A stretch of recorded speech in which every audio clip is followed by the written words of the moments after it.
What's going on, y'all? We are back. It is NFL draft grade time, and we are starting with the NFC.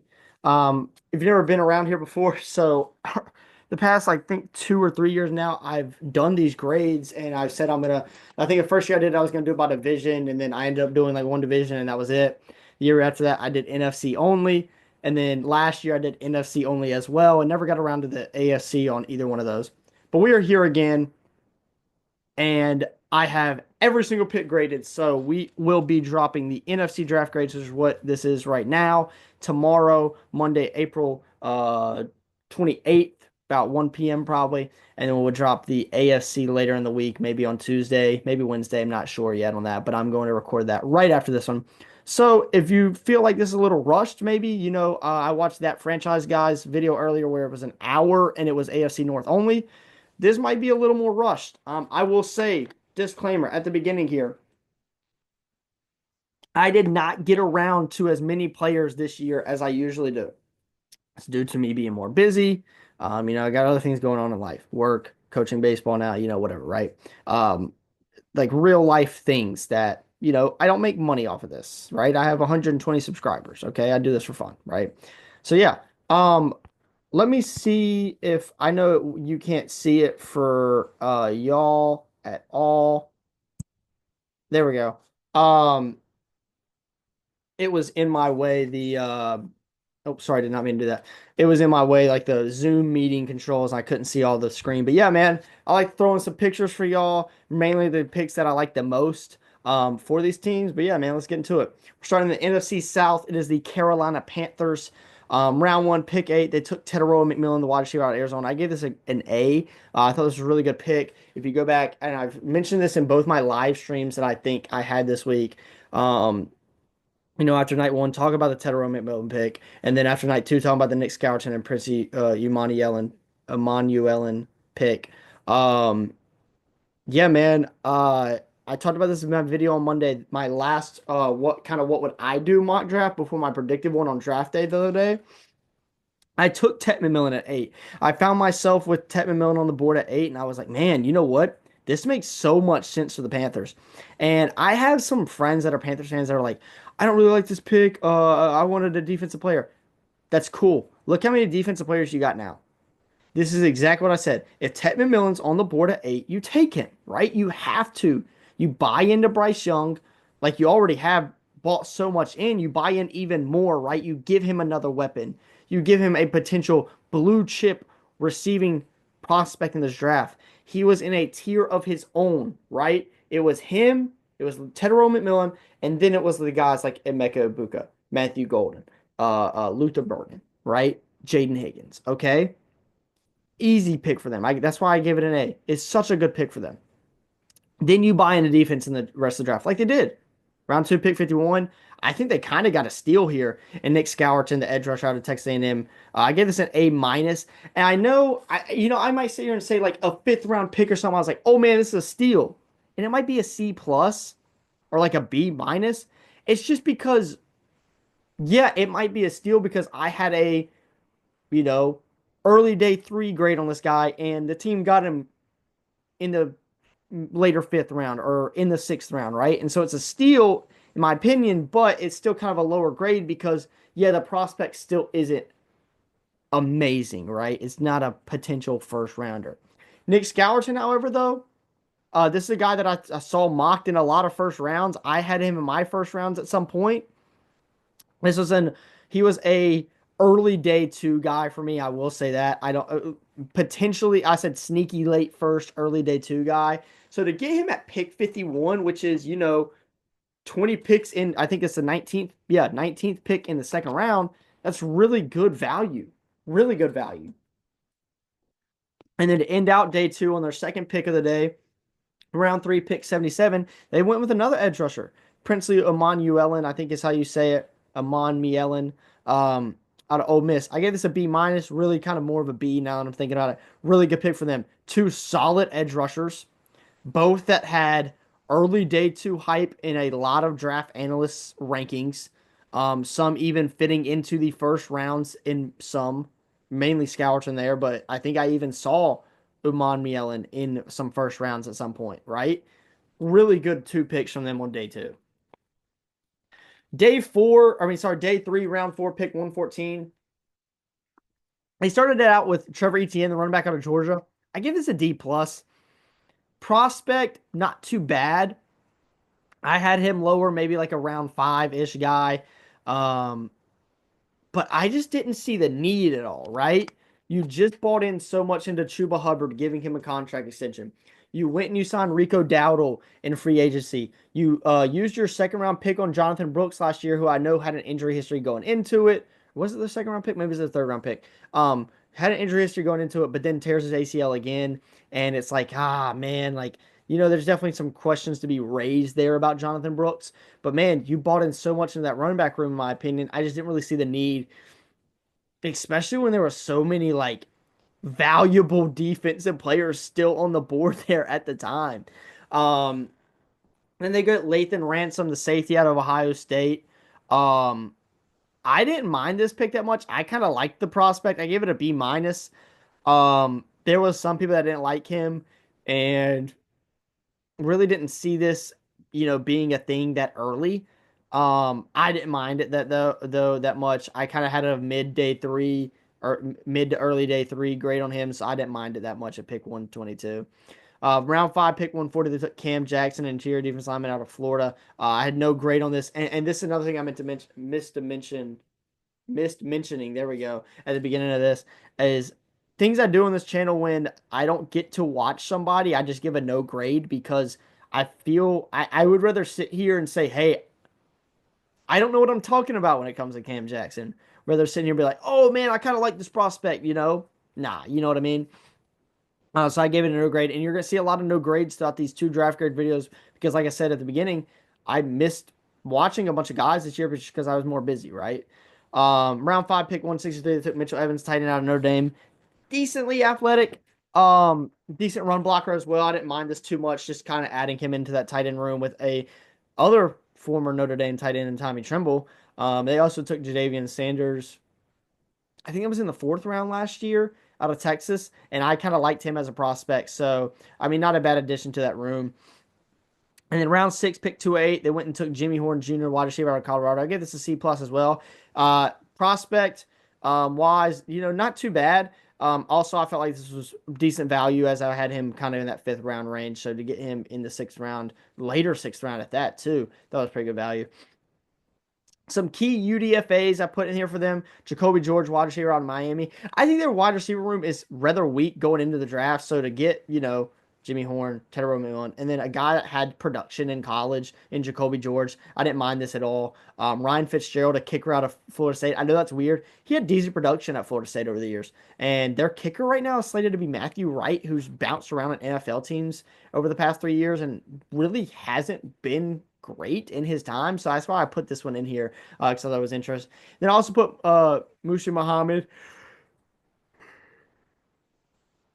My bad. It is kind of late, I will say. But got to get these recorded. So I might be yawning here and there. But Mushi Muhammad, the third wide receiver out of Texas A&M, his father, Mushi Muhammad, did play for the Panthers. So I thought this was kind of cool. Also from the Charlotte area as well.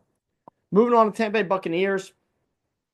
We got a Emeka Egbuka in the first round. I give this a B minus. I was a little more critical on it at the beginning, um, especially right when the pick was made. I was just like, "What?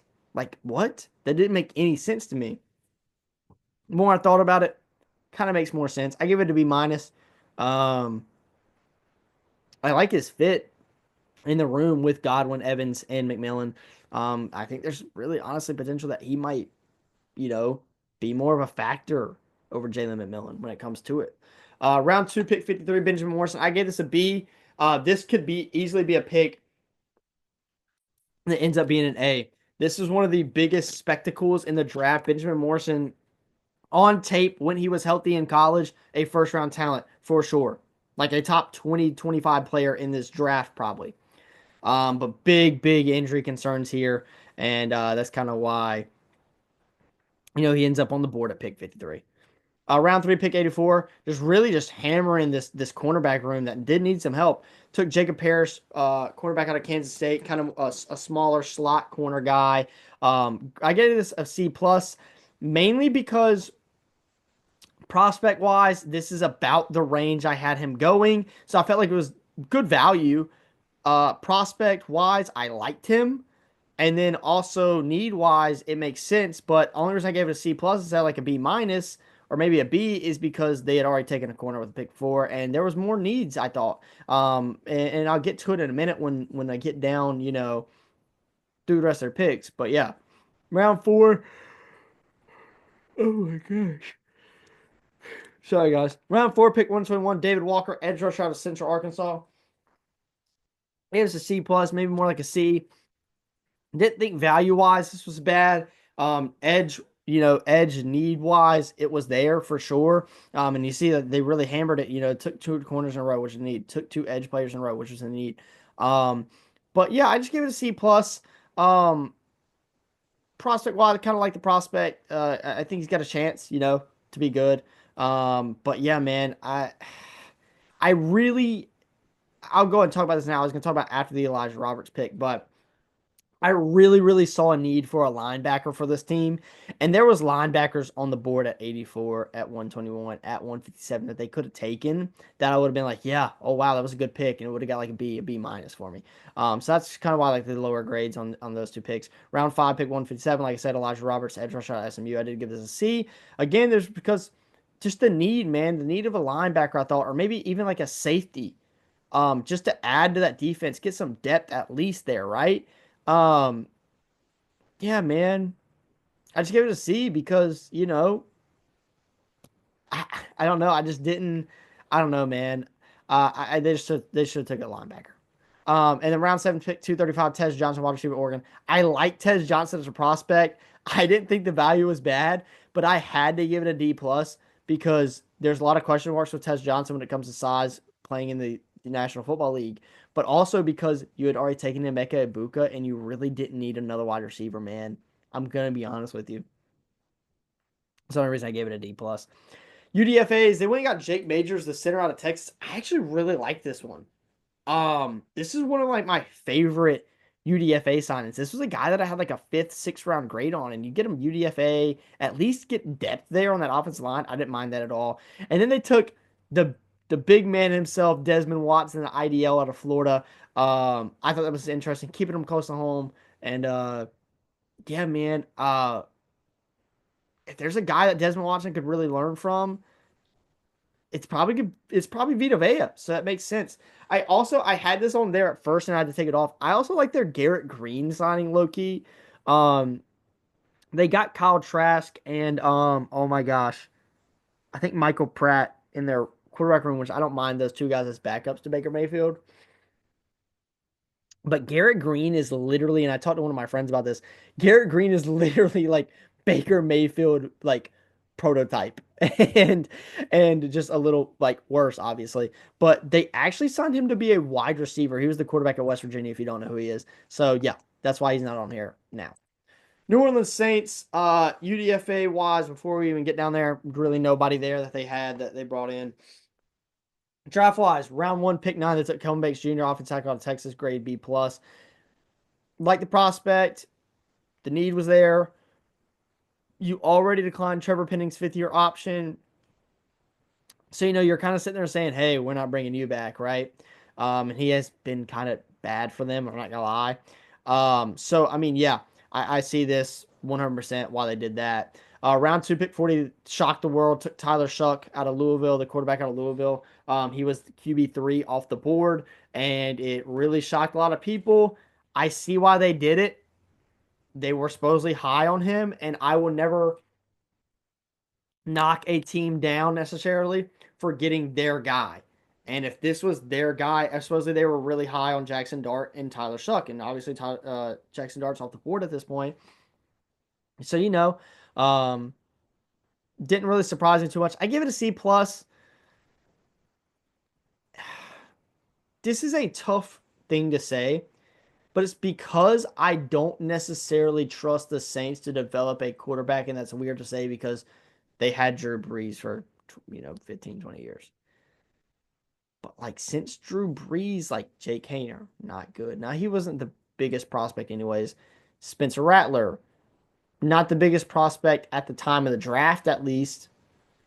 earlier in his college career, a big prospect, but like hasn't been great. I just feel like Tyler Shuck is kind of just playing to that tune, right? I feel like he's playing to a Spencer Rattler tune to an extent. I think Tyler Shuck has some upside. I think there is a multi-year starter potential, but it's just like, man, I don't know. At least that early.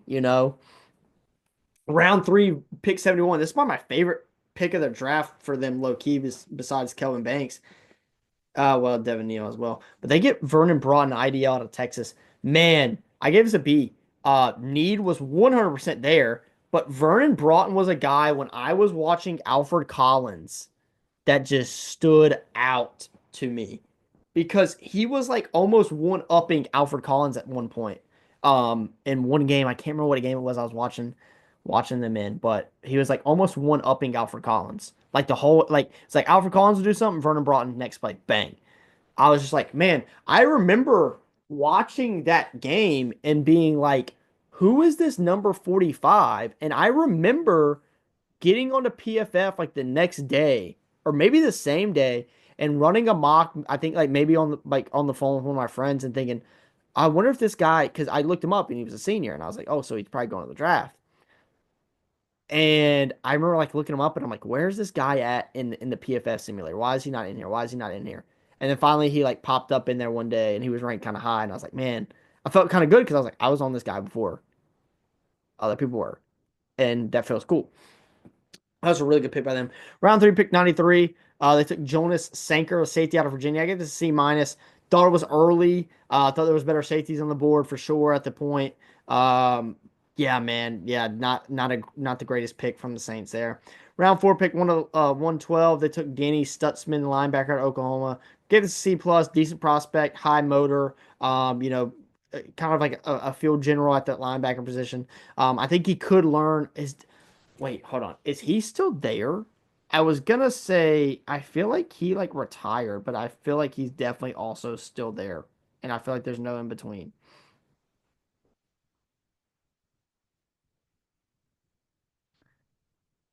Yeah, he's still there. I feel like Danny Stutzman is a guy that can really learn well from Demario Davis. And that's what I was gonna say, but I had to make sure he was still there. Yeah, man. Quincy Riley, cornerback at Louisville, gave the C plus, also a pretty decent prospect, pretty decent value as well, and kind of a need. And then round six, pick 184, they get Devin Neal, the running back out of Kansas. This was a guy that I was pretty high on. I think he was in my top 10 running backs. And to get him at pick 184, come on, man, that's such a good pick. I gave this a B.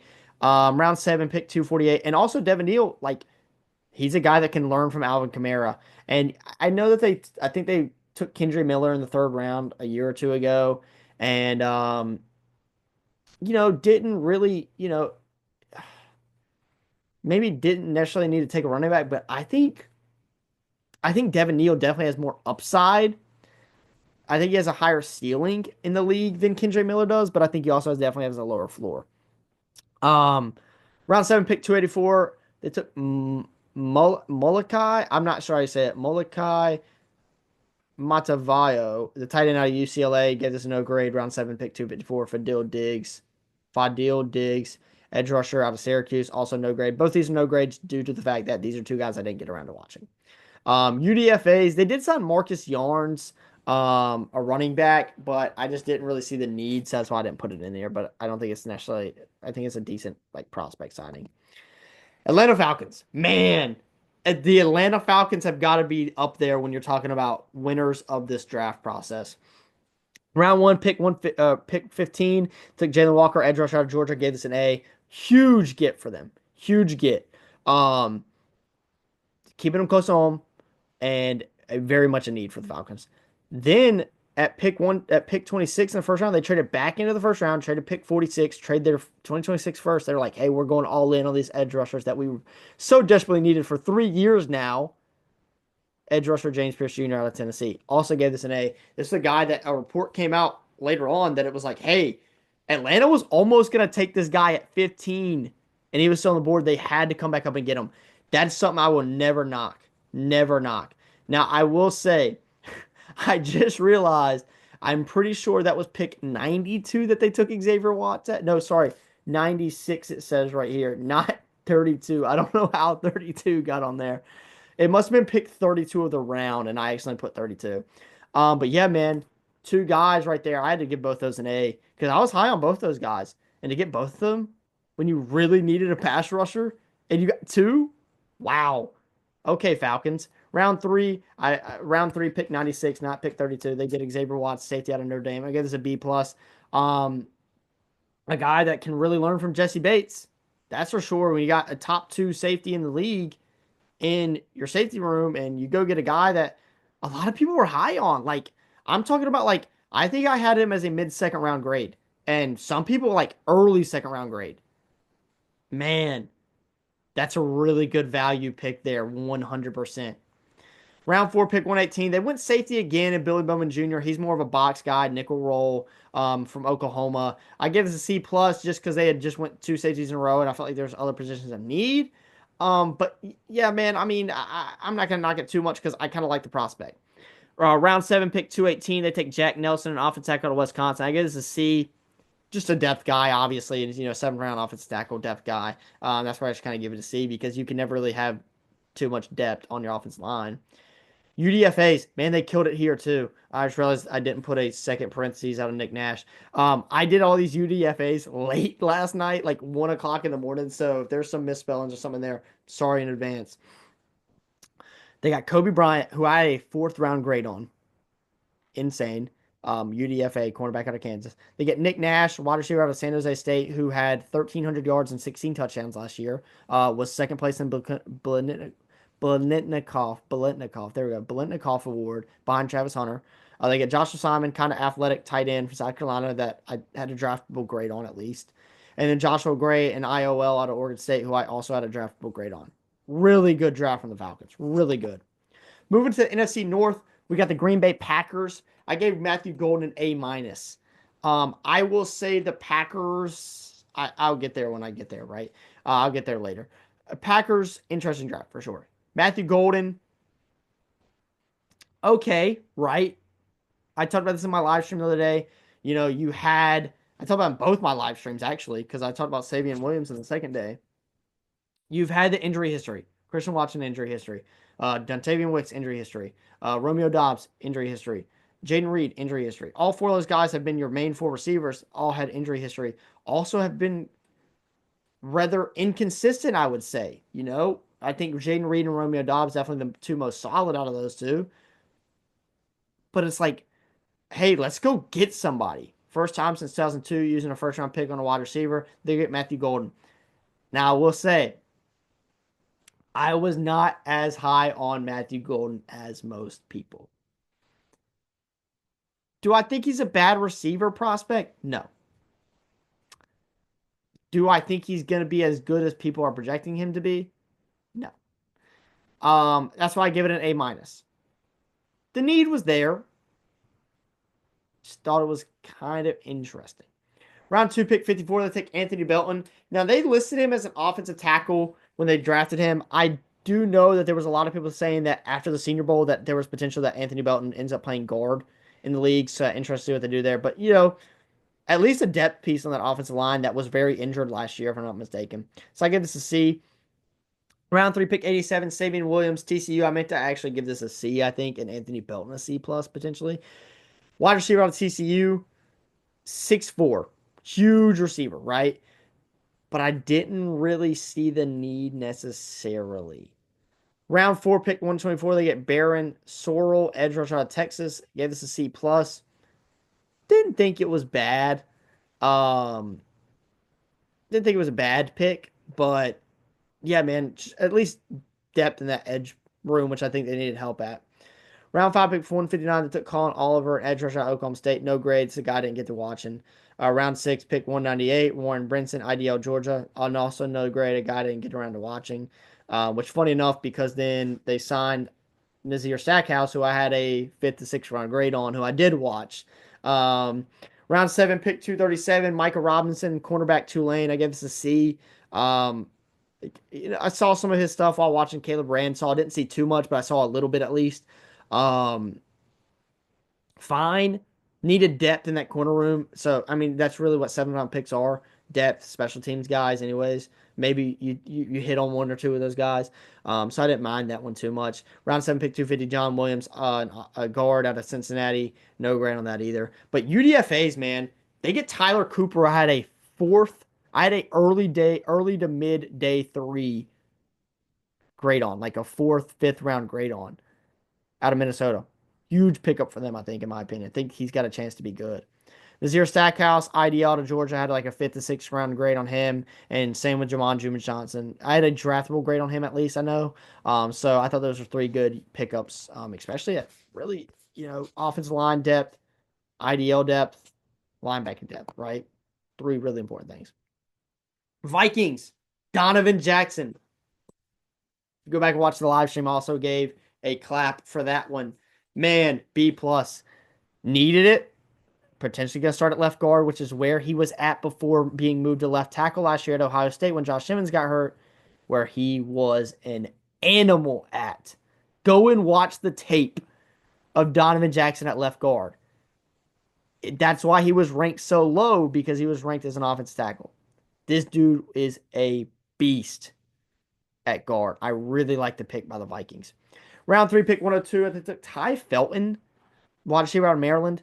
Needed a slot receiver. I mentioned it in one of my videos. I think I took Luther Burden to them at pick 24 in one of my mock draft videos. The slot receiver was definitely a need. I said it was. I said it was.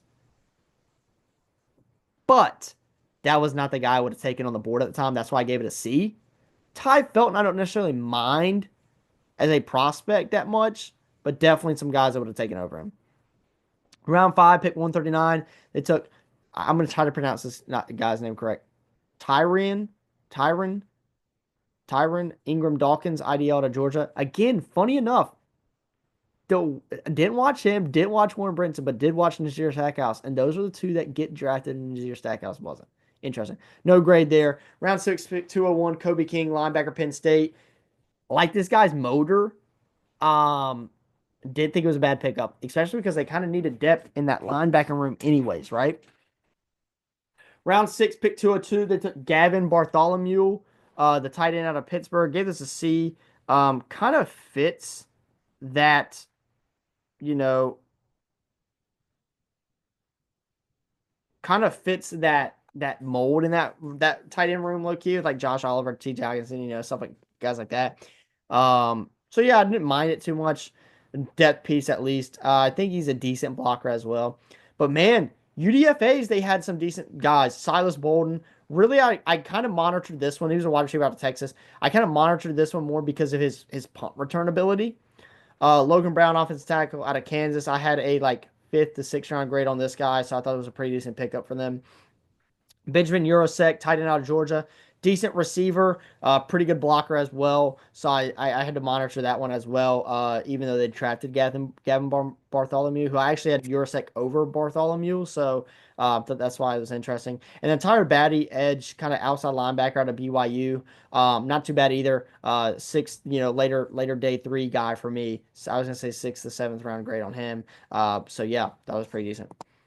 Lions. Interesting draft of the Lions, and I'm gonna say this before I even talk about their picks. This almost feels like that draft 2 years ago with Jahmyr Gibbs and Jack Campbell, where everybody's like, "What are y'all doing?" And it turned out so good. And there's some of these picks that I'm just like, "What were you doing?" But they might turn out good. Tyleik Williams. They didn't even really need IDL, man, but he's such a good player. When I watched him, man, I trust them. I trust the Lions taking anybody on defense early, really. Gave us a B minus. Due to just I didn't really see the need, but man, he's a good player. Round 2, pick 57, they took Tate Ratledge. Definitely needed that. Definitely needed a guard. They actually, I think on our lad, slotted him in as the starting right guard over Christian Mahogany. So I think that'll be an interesting battle to watch for sure. I gave this a B. I liked the need. I know that some people didn't like this one, that they had them ranked lower, but I thought it was a pretty good pick by them. Round 3, pick 70, they took Isaac Tesla, the wide receiver out of Arkansas. I actually probably should have given this lower than a C minus. I liked the need for wide receiver. But man, Tesla had like a fifth, sixth round grade on. And man, I didn't understand this one. I thought it was way too early, man. Way too early. I actually should have gave this a D plus, but really it was only because of the wide receiver need. I thought there's so many better names on the board at the time. But that's just one of those picks, man. That's just one of those picks that you look at it and you're like, what are you doing? And Isaac Tesla's going to be like a Pro Bowler in 2 years, like beside Owen Ross St. Brown. Round five, pick 171, Miles Frazier, guard out of LSU. Kind of just doubling down on the guard, really, just because it's kind of a need for them. And I don't blame him. Great with a C. Maybe he goes into position battle with Tate Ratledge or Christian Mahogany, right? Round six, pick 196, Ahmad Hassanin. Hassanin. Edge rusher out of Boise State, gets no grade. Guy didn't get around to watching. I did see the video though of like they took a video of him as he was like talking on the phone after while being drafted, and very very nice video, very like like sappy almost video that I didn't I was like, man, this dude might be a dog like based off of this video. Round seven, pick 230, Dan Jackson, kind of developmental, speedy, flies through the ball, safety out of Georgia. I gave this a C. I trust they really went to the Georgia well, by the way. Uh, Drafted three Georgia players, turned into the Eagles. I didn't mind that pick though. Gave it a C. Round seven, pick 244, Dominic Lovett, wide receiver, Georgia. Gives a C minus. Don't like the prospect too much in Dominic Lovett, but like, you know, cool, right? It's a round seven, pick 244. And then UDFA, I monitored or marked Caden Prescorn as a decent one, tight end out of Ole Miss. Older prospect, I think he's like 25, 26. But he's that type of guy, man, that he kind of it doesn't fit the Sam Laporta build to a T, but like it's there in some ways, like the dynamics there in some ways. So like pretty decent signing in my opinion. Chicago Bears. This this one, this one right here. This might be the most interesting draft in the NFC low-key. Round one, pick 10, they got Colson Love, and I give this a B minus. I trust Ben Johnson. If you go and watch the live stream, this is another one. This was like the Emeka Ibuka. Like, first I was like, what? What are you doing? Right? Like, what is happening? I did bump it up to a B minus. I think I'd originally give it a C plus, or maybe even a C. Um, I trust Ben Johnson with the tight ends, man. That's just all it comes down to right there. I trust Ben Johnson with the tight ends, man. Um, and I think he fits into this offense pretty decently well, honestly. Round two, pick 39. They took Luther Bird in the third, wide receiver out of Missouri. Guy had a first round grade on, later first round grade at least. And they took him pretty decently early in the second round. So I thought it was pretty decent value. Give it a B. I think he fits in well in this offense. I think it's just like him and Colson love him, man. If they would have went and got a running back early, potentially, like a pick 56 that they could have, they got Caleb Johnson at pick 56. Oh my gosh, that would have been the final. That would have been that would have been past checkmate, man. I don't really understand chess, checkers, whatever that is. Chess, I'm pretty sure, like that much, but like that's beyond checkmate. Like this is checkmate right here. I feel like Caleb Williams, DeAndre Swift, Roshan Johnson, Cole Kmet, Colson Lovin, Luther Burden, DJ Moore, Roma Dunze. Oh my gosh, man, what? Um,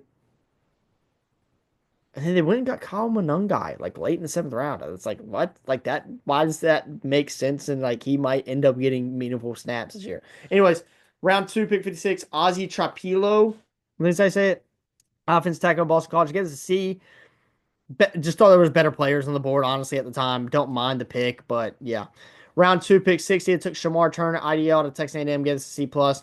Little lower on him than most people, but didn't mind the pick. Don't mind the player as much. Yeah.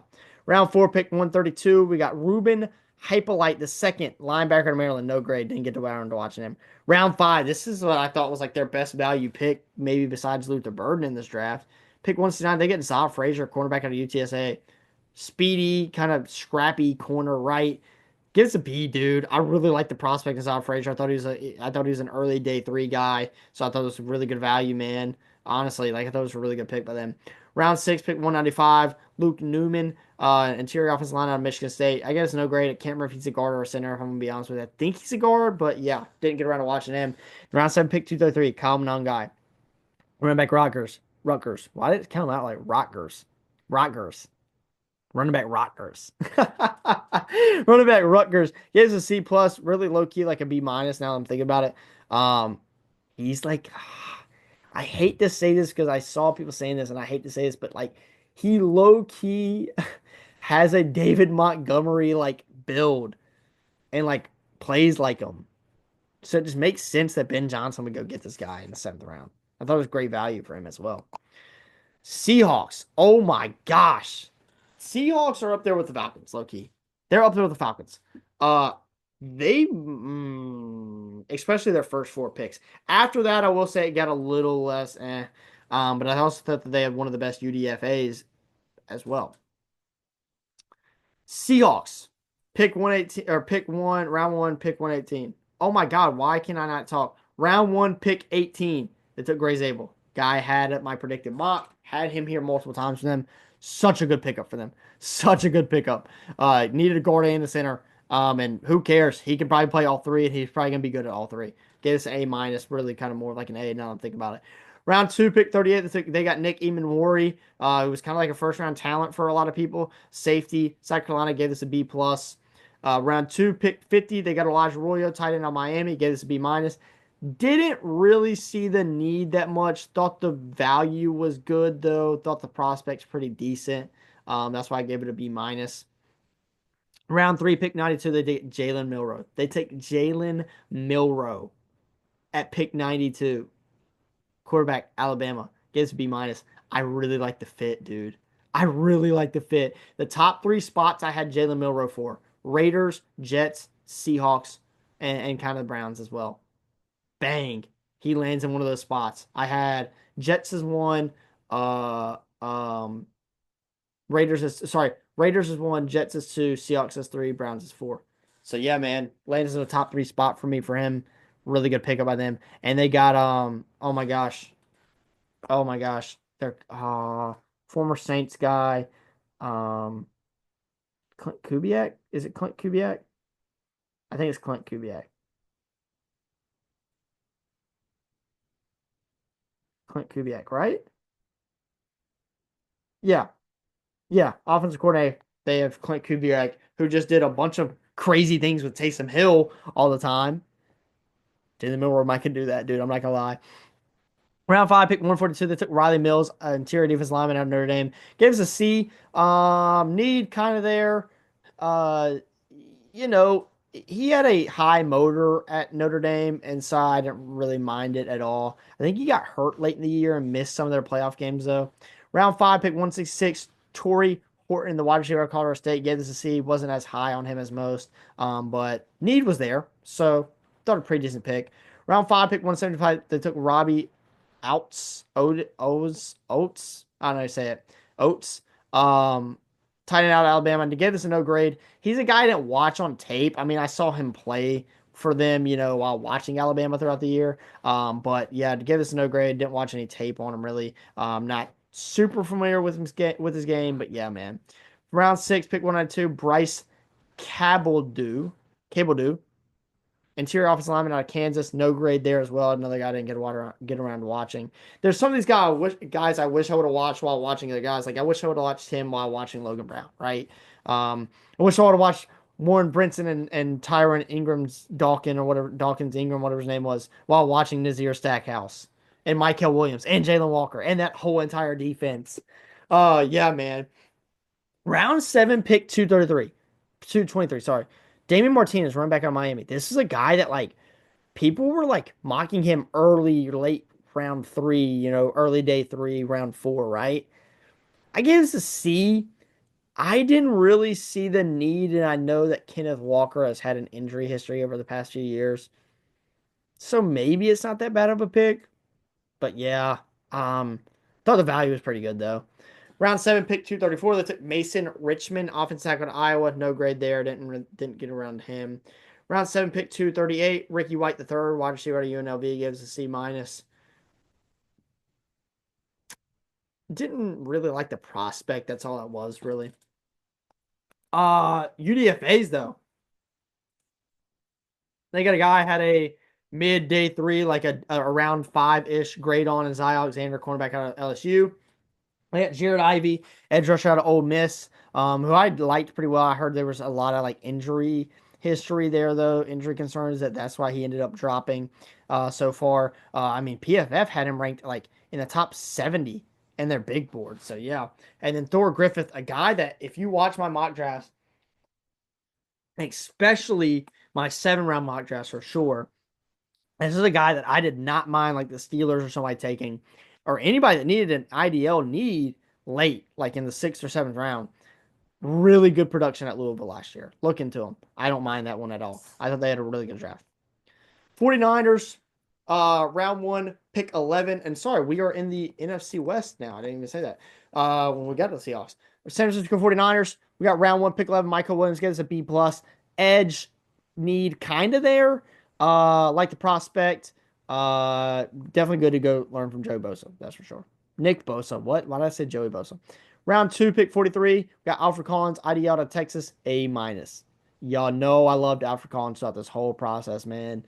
And to get him that actually take him that, or I didn't think he would actually go that early in the draft, and actually take him that early, shout out the 49ers.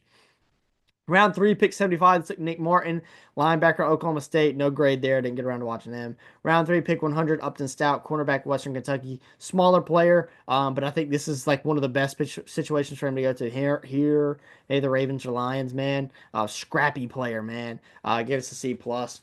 Round four, pick 113, CJ West. They need an interior defense lineman. Thought it was a pretty decent value on CJ West as well. Give us a C plus, like the prospect. And they had already taken Alfred Collins. That it probably would have been higher than the C plus if they wouldn't have already taken Alfred Collins, to be honest. Round four, pick 138, Jordan Watkins. Oh my gosh. I put Jordan Watkins as a corner. I'm changing that right now on the fly. Y'all are seeing it live. Wide receiver. Jordan Watkins is a wide receiver out of Ole Miss, not a corner. I gave this a C. Didn't really see the need for a wide receiver, if I'm being honest with you. But don't mind the prospect that much. Round five, pick 147, Jordan James, running back out of Oregon. Great, gave this a C plus. Didn't see the need, but I will say this: I like the prospect, and they love drafting these guys in like third, 4th round that end up becoming all pros, so and Pro Bowlers and stuff. So yeah, add him to the list probably in like a year or two. He's going to be a fantasy monster for about 5 weeks. Round five, pick 160. They took Marquise Seigel, safety of Kansas State. Guy didn't get around to watching. Wish I would have watched him while watching Jacob Parrish. Round seven, pick 227. Curtis Rourke, quarterback, Indiana, gave this a C plus. I mean, it's a guy that just slung the ball all year for Indiana and got them to the playoffs. So, going into Kyle Shanahan, not really going to knock that too much. Round seven, pick 249, Connor Colby, guard out of Iowa. I gave this a C. Don't mind the depth piece there. Round seven, pick 252, Junior Bergen, wide receiver, Montana. Gave this a no grade. Guy didn't get around to watching. Rams. Interesting draft from the Rams because I thought that they hit big on their first 2 picks. And I thought the Chris Paul pick was amazing. And then they also got Willie Lampkin and UDFA. But yeah, let's talk about it. Round two, pick 46, they took Terrence Ferguson, tight end out of Oregon. The one knock I will have on this Rams draft is I really thought that they needed a corner and they didn't draft a single one. So I was like, eh. But yeah, man, again, this is a B minus, really athletic tight end. Think he'll fit in that room well with Tyler Higbee and into the offense well, honestly, in the Sean McVay system. Round three, pick 90, they took Josiah Stewart, edge rusher, Michigan. Give this a B. This is a guy I was really high on. Had in my top 8 edge rushers, I think. Maybe 7.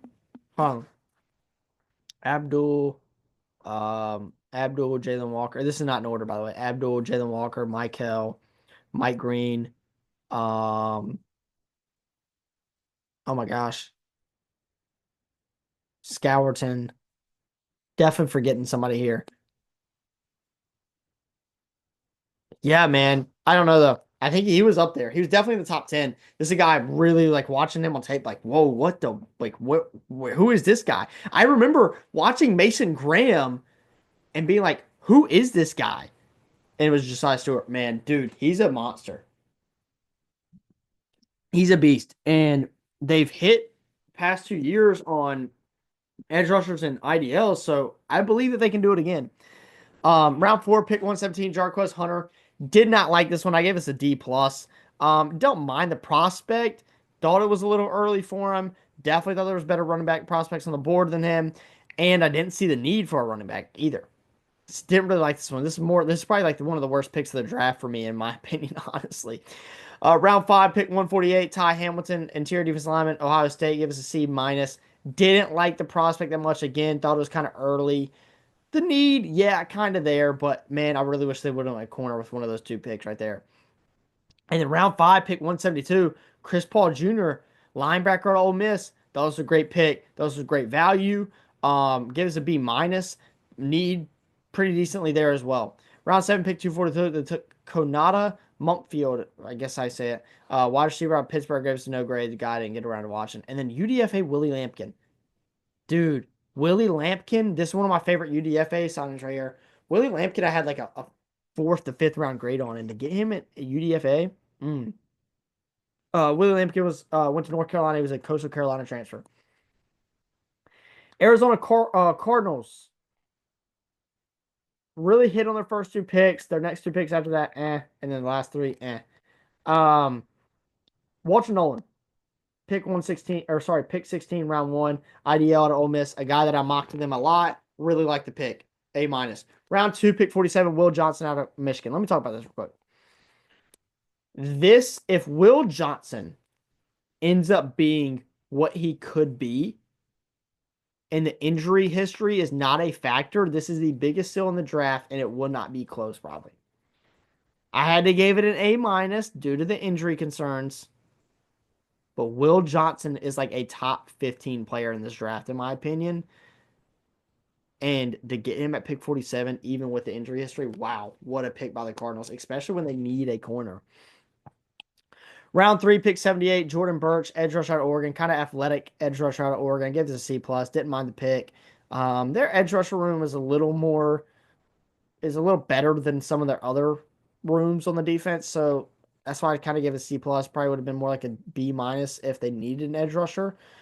Round four, pick 115. They took Cody Simon, linebacker at Ohio State. Really, really high motor guy, really athletic, honestly. I loved the prospect. I thought this was really good value. I had him more as like a later day two guy. So to get him at pick 115, thought was great value. Gave this a B minus, and the need was there. Round five, pick 174. Another Ohio State. I realized that I think like every Ohio State player I put OSU except for maybe Cody Simon right here. That's insane. Dizelbert, cornerback at Ohio State, gives a C. Prospect, fine. Cornerback need, yeah, it was there. But maybe a little early. I thought him more as like a later day three guy, but yeah, maybe the value's there. Maybe the value's there. Maybe it should have been a C plus. But yeah. Round six, pick 211, Hayden Connor, interior offensive lineman out of Texas. I think he was one of their guards. No grade, didn't get around to watching him. Again, like I watched Cameron Williams, Jake Majors, and Kelvin Banks, and somehow I didn't watch this guy. Round seven, pick 225, Kitten, Crawford, safety out of Nevada. Guy didn't get around to watching. Sorry, man. And last but not least, we're in the NFC East now. Man, the New York Giants. Hey, man, they had themselves a draft too. Round one, pick three, they get the best player in the draft for me, Abdul Carter, edge rusher, Penn State. A rare A plus there for me. Round one, pick 25, they got Jackson Dart, traded back in. And I'm going to be honest, there was a lot of people like, why did they do that? Bro, they didn't really give up that much. They they honestly didn't give up that much to move up and get him. I didn't mind it at all, man. I gave it a B. I gave it a B, dude. I didn't mind it at all. Round three, pick 65, they get Darius Alexander, interior defense lineman Obsoleto. Didn't mind that one at all either. Really, I mean, obviously, like if you get a guy that has potential and you bring him into a room where there is a top player in the league there, I don't really ever think it's a bad pick. That's why I gave Darius Alexander a B minus because there's potential there, and you just brought him into the same room as Dexter Lawrence, who almost won DPOY as a defensive tackle last year. Insane. Round four, pick 103, they took Cam Skattebo. Didn't like it too much. I get the fit there because you got Tyrone Tracy, who's kind of more of a receiving, like, he's not really a power back, and Cam Skattebo is, so I kind of understand it a little bit, but like I feel like that running back room was kind of already crowded, and when you needed other things like a corner and other things like that, or even a receiver, if you want to go offense there, I didn't really like it too much. Give it a C minus. Round five, pick 154. They took Marcus Bowe. He was a tackle at Purdue, but they announced him as a guard, I'm pretty sure, and he's projected to play guard at the next level anyway. So I did list him as an IOL. Gives a B minus. That was a really good pick. I think that their offensive line could use a little bit of help anyways, potentially, and at least at depth. So I didn't mind this pick at all for them. I thought it was really good value as I had like a mid to late day three grade on Marcus Bowe.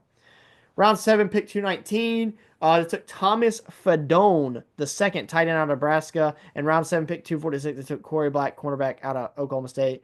Both guys I didn't get around to watching. So, yeah. And at UDFA's, they got a guy that I had a 4 to 5 round grade on, and Antoine Wells Jr. out of Ole Miss. Route running is amazing. Um, there's some problems there for sure, but route running really good. And so I think that route running, in my opinion, route running is a top three trait for me when it comes to receivers. And so to get an elite, not an elite maybe, but like a top tier route runner in this class probably at UDFA. Wow. And the Bo Collins. I also put this just because he had some production across his years at Clemson and at Notre Dame. So I did put him in here at least due to the fact that they kind of need some help at receiver. Dallas Cowboys. Um, yeah, man, give Tyler Booker a B plus. This is another one of those things where like this was obviously their guy, and they wanted to just go ahead and replace Zach Martin, and so they took him. I can't really knock him for it. Give it a B plus. Didn't mind the pick too much, especially as most people did. A lot of people were clowning them for that, and they did the same thing when they took Tyler Smith at 24 out of Tulsa a few years ago. They're like, "What? Why did they take a go?" And Tyler Smith's like an All-Pro now, so like round two, pick 44, Donovan Ezraku, edge rusher. I didn't even put his position on here, I guess. This is how you really know that like I was just so tired making all of this that I didn't put the position of Don Ezraku, and Savon Revel I put his position after his school when everybody else's position before. Um, I gave Don Ezraku a B. Need, yeah, kind of there. Size concerns a little bit there, at the next level, but I didn't mind it. This is a guy that a lot of people has as a first round talent. I did have him more of a midday two talent, but yeah.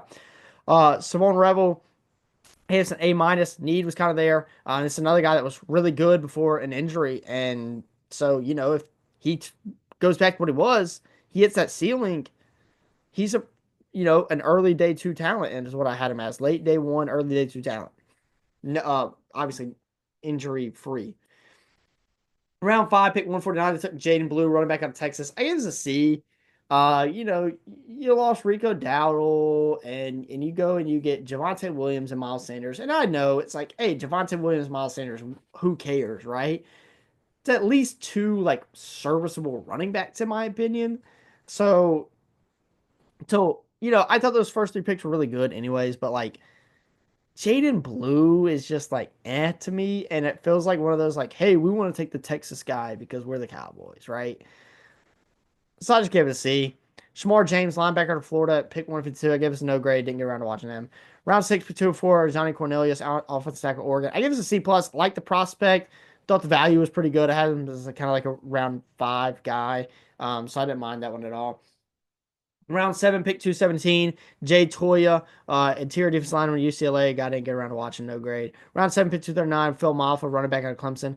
I like this one better than the Jaden Blue because of the value. I was higher on Phil Maffa than most people, and yes, Clemson bias. Okay, cool, whatever. I'll take Clemson bias on Phil Maffa. He was amazing for us. He battled some injuries late last year, and I feel like that kind of hurt his draft stock. But I had like a fifth, sixth round grade on Phil Maffa. And so you get him at pick 239. Why not? Picks round seven, pick 247. Tommy Akin Bisot. I don't know how you say his name.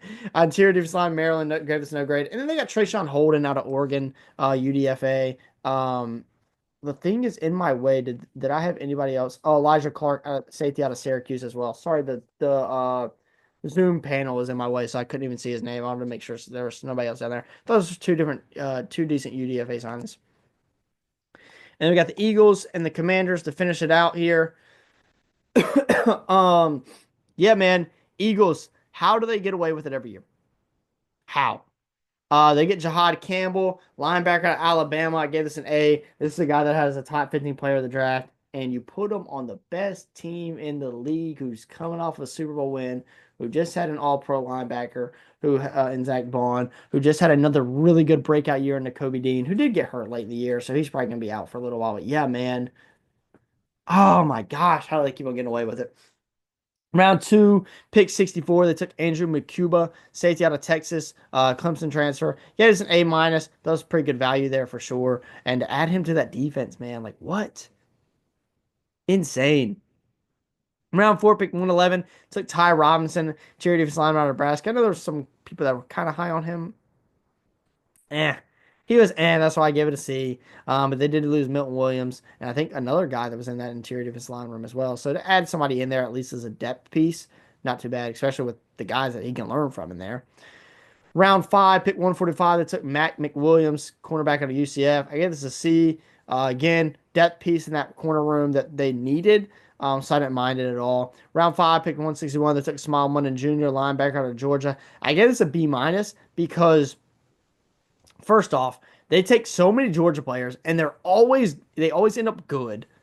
Um, but on top of that, I like the prospect and I thought he should have went earlier than this. So I thought it was great value. Like I thought Jahad Campbell was amazing value. I thought Andrew McCuba was great value. I think Small Wonder was also great value. So to get him at 161, I was like, man, ah. And then they add him to the room with the guys I just mentioned earlier, Kobe Dean, Zach Bond, now Jahad Campbell. Like, oh my gosh, man. They can't keep getting away with this. Round five, pick 168, Drew Kendall, center of Boston College. No grade there. Didn't get around to watching them. Now, this, I mentioned earlier. Who was it that I mentioned earlier? I said, like, this is one of the worst picks of the draft for me, honestly. It was a D plus grade. Um, oh my gosh, who was it? I gotta go back and look now. Um, it was Jarquez Hunter of the Rams. This is probably the worst pick of the draft for me. One of the worst, at least.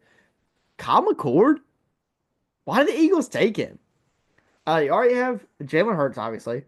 You traded for Dorian Thompson Robinson, who is a Jalen Hurts like prototype, not prototype necessarily, but like somewhat plays like him at least.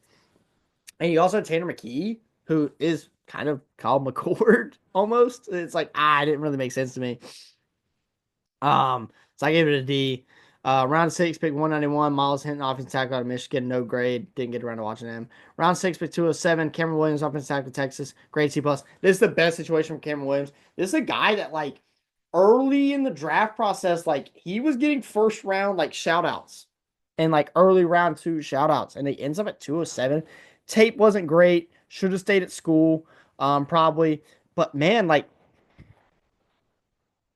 you know, best situation possible, right? This is the best place to develop as an offensive tackle. Round six, pick 209, Antoine Powell Ryland, edge rusher out of Virginia Tech, gave us a C minus or IDL. IDL edge rusher, can't remember.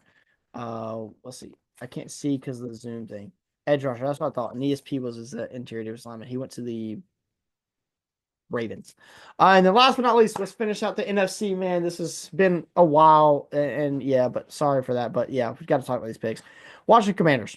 Got Josh Connolly Jr. in the first round. I gave us a B. I probably would have taken Josh Simmons over him, but I understand that they're kind of more in the role of like, hey, we need this guy immediately to help on the offensive line. Okay, don't mind it that much. Round two, pick 61, Trey Amos. This is another one of the biggest steals in the draft, probably for me. It's a guy that had a first round talent on, at least like a late first round, early second round talent on. And you get him at pick 61, and this is my biggest need for them was guard and corner. Wow, what a pick by the Commanders. Gave this an A minus. Round four, pick 128. They took Jalen Lane, wide receiver, Virginia Tech. Like the player, need kind of there. Gave it a C. Round six, pick 205. They took Kane Madrano, linebacker, UCLA. Gave this no grade due to the fact that didn't get to watch them. And round seven, pick 245, Ja'Cory Krosky, Merritt, running back Arizona. I gave this a C minus. Need kind of there. Prospect, eh. But really, like, that late in the draft, there's not really too many people there. So maybe I should change that to a C. And then UDFAs, they got Timothy McKay, guard, I think guard, or maybe center out of NC State, interior offensive lineman. Um, just saw depth piece, had a draftable grade on him. And then same with Finchel Cypress, the second out of FSU, the quarterback, had a draftable grade on him. Later, like, late day 3 grade, but like draftable grade, high position of need, right? High value position need. But yeah, man, that's it. That's it. And that's it for the NFC draft grades. And that's going to do it for me talking about the NFC in general when it comes to this 2025 NFL draft. Appreciate you watching. And thank y'all for sticking around, man, throughout this draft process. Stick around because we got AFC draft grades coming soon. And we've got some fun stuff planned for the offseason. I'm actually going to make some videos in the offseason, man. Appreciate you watching. See y'all next time. Hope y'all enjoyed it. Peace.